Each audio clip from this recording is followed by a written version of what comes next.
कक्षा 9वीं वाले विद्यार्थियों को विज्ञान सब्जेक्ट से आईएमपी प्रश्न बता देता हूँ। तो आज के इस वीडियो में आज मैं आप लोगों को बताने वाला हूँ अध्याय 8 से आईएमपी प्रश्न।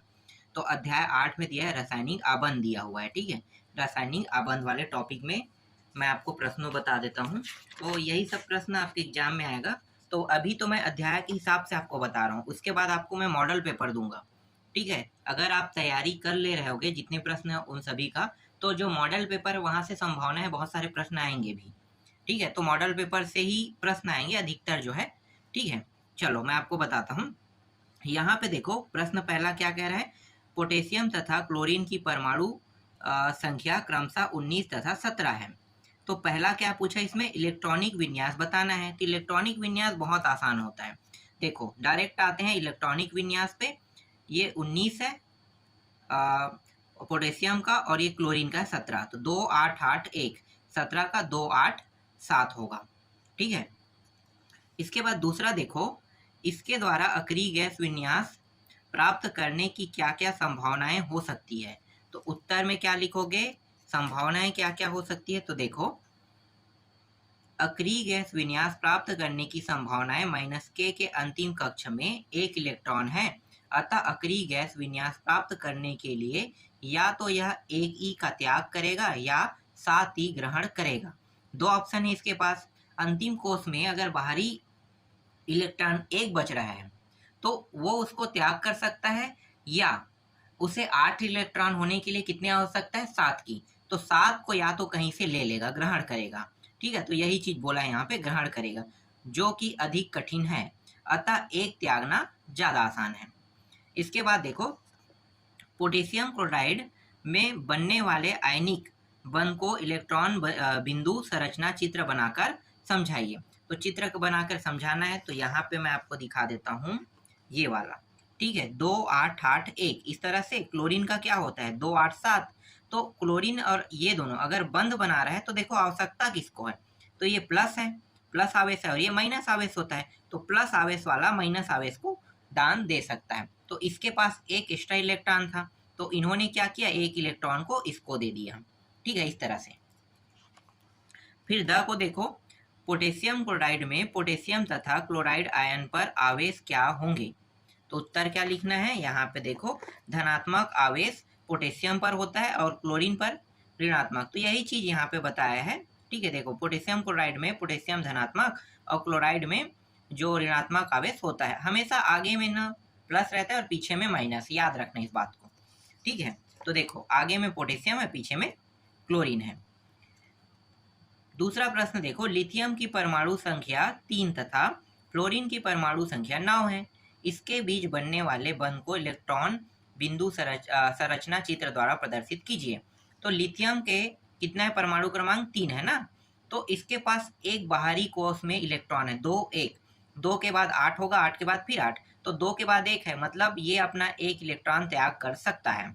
इसी तरह से फ्लोरीन को देखो, तो फ्लोरीन में 2 7, तो ये ग्रहण कर सकता है। तो लिथियम से मान लो इन्होंने ग्रहण किया, या इनके पास 2 ऑप्शन है ना, ग्रहण करना या 7 को त्यागना। तो ज्यादा आसान है एक ग्रहण करना, तो इसलिए ये एक ग्रहण करेगा। तो देखो लिथियम के पास एक इलेक्ट्रॉन एक्स्ट्रा था, तो इन्होंने अपने 1 इलेक्ट्रॉन को इसको दे दिया। तो इसके पास 7 था और 1 की कमी थी, तो इस तरह से ये 8 इलेक्ट्रॉन हो जाएगा, ठीक।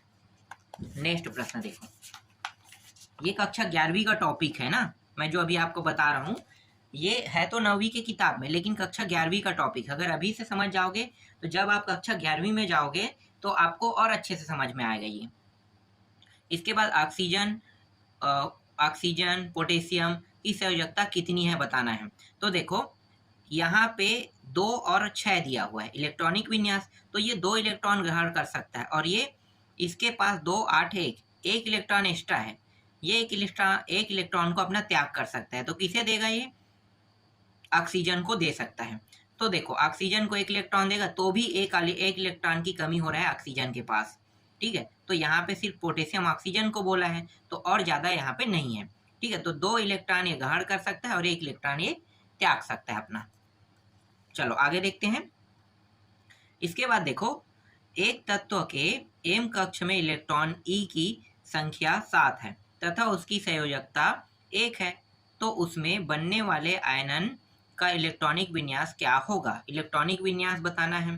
तो देखो, चूंकि एम कक्ष में इलेक्ट्रॉनों की ई संख्या, मतलब इलेक्ट्रॉन को इसे दर्शाते हैं कि संख्या 7 है, अतः यह अंतिम कक्षा होगी। इस तत्व का परमाणु एक इलेक्ट्रॉन ग्रहण कर अक्रिय गैस विन्यास प्राप्त करेगा, अतः बनने वाले आयनन के अंतिम कक्ष में 7 + 8 इलेक्ट्रॉन होंगे।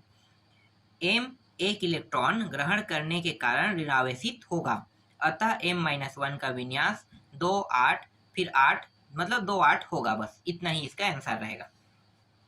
फिर यहाँ पे देखो एथेन का इलेक्ट्रॉनिक विन्यास है, तो कौन कितना त्याग कर सकता है देखते हैं। कार्बन 2 दिया हुआ है और हाइड्रोजन के 6 अणु है। ठीक है, तो देखो कार्बन के 2 अणु इस तरह से ये बंध बना रहा है, बॉन्डिंग कर रहा है।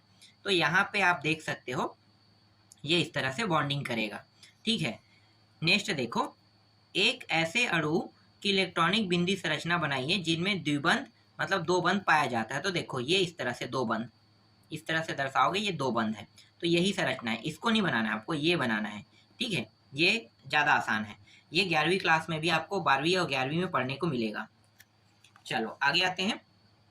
देखो यहाँ पे दीर्घोत्तरी प्रश्न है। दीर्घोत्तरी प्रश्न में आयनिक यौगिक के गलनांक एवं कथनांक उच्च होते हैं, क्यों, समझाइए।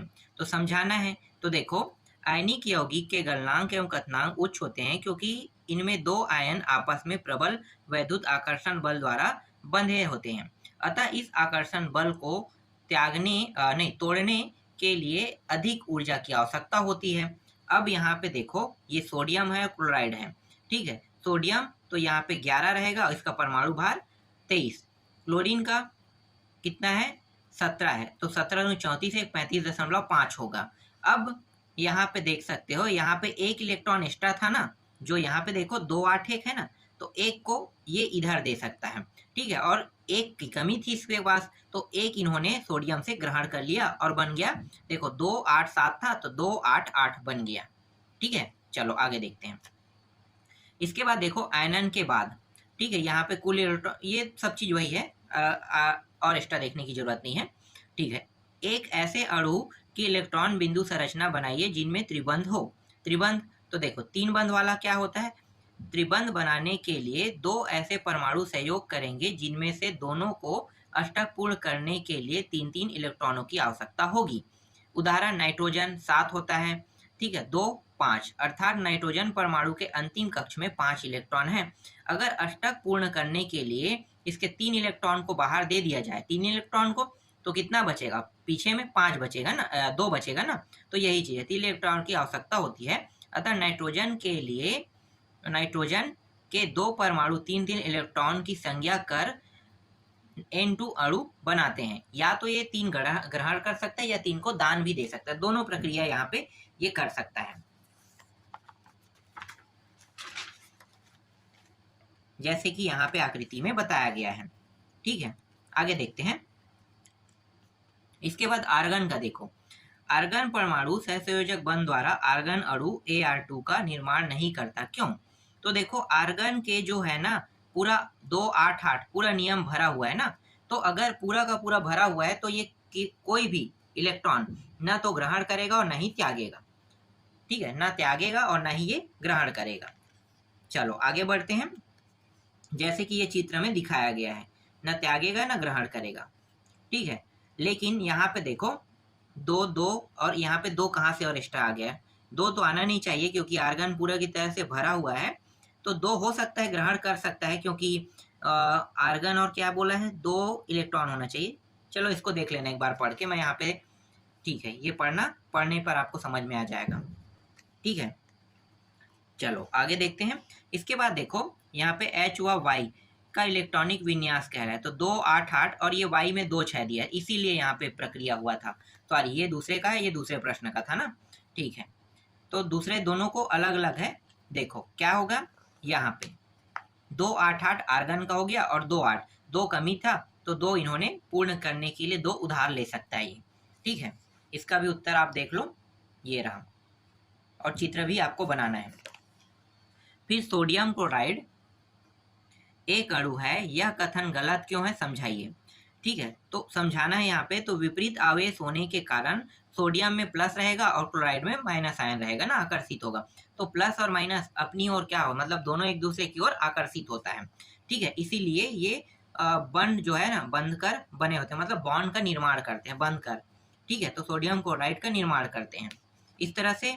अब यह कथन गलत क्यों है, समझाइए कह रहे हैं। कौन सा कथन गलत कह रहा है भाई? सोडियम क्लोराइड एक अणु है, अणु वाला जो कथन है गलत है। कैसे? तो ये जो है ना, यहाँ पे देखो, इसका उत्तर मैं दिखाता हूँ, उसके बाद आपको दिखाता हूँ। ठीक है, यहाँ तक हो गया।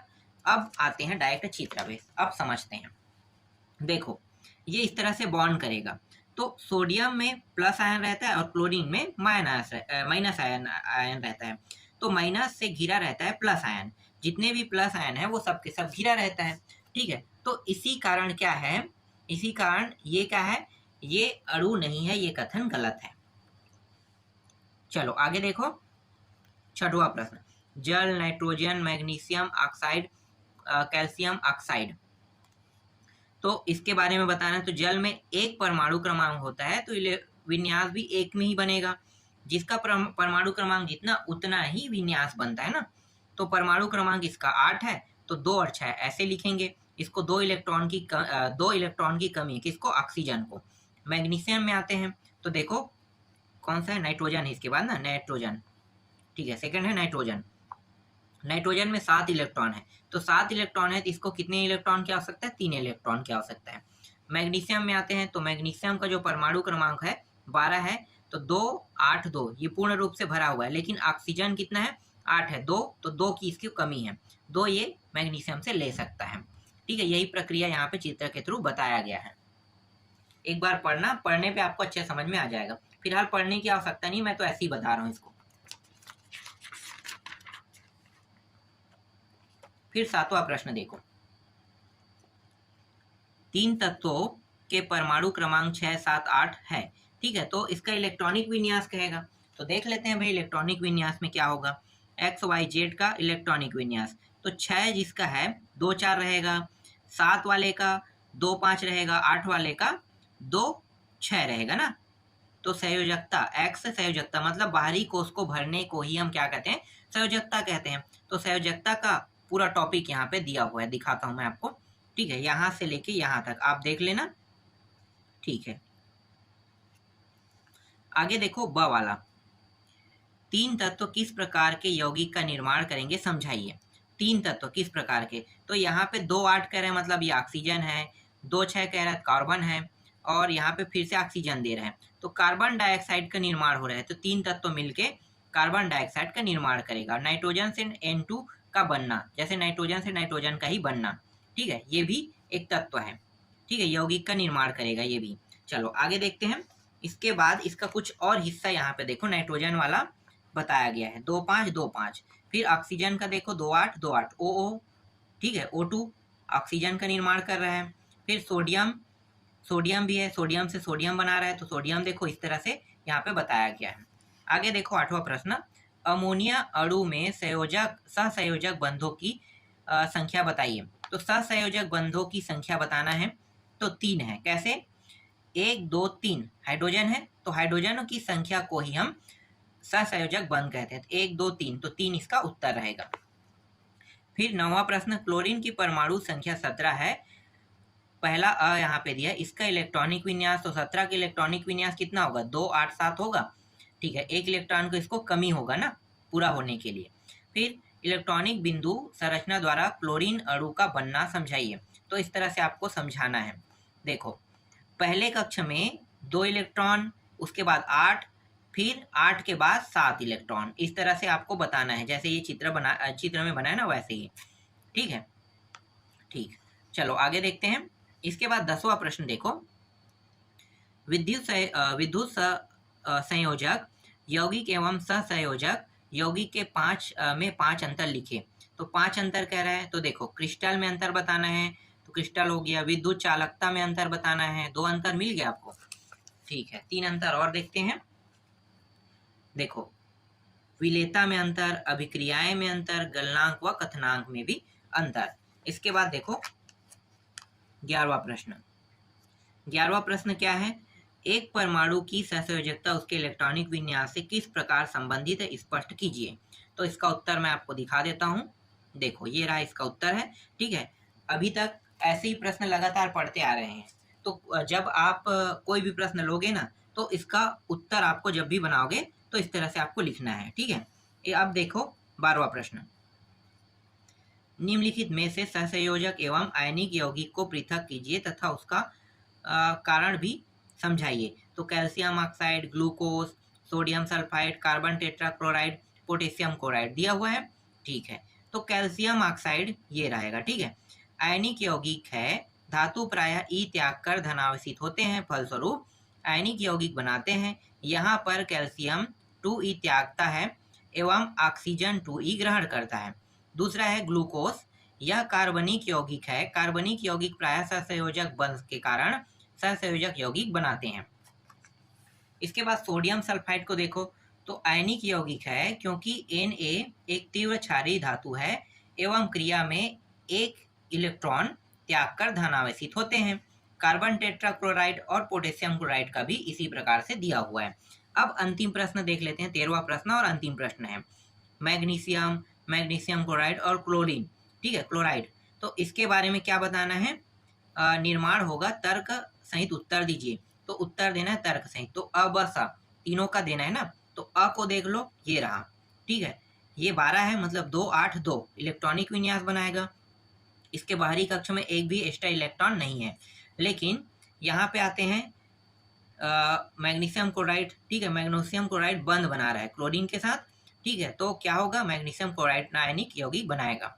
इसी तरह से क्लोरीन को देखो, क्लोरीन जो है 2 8 7, ठीक है, एक एक बंद ये भी, क्योंकि क्लोरीन के 2 अणु है ना, तो एक एक के साथ ये क्या कर रहा है, निर्माण कर रहे हैं इस तरह से। तो इस तरह से अंतिम प्रश्न भी कंप्लीट हो गया।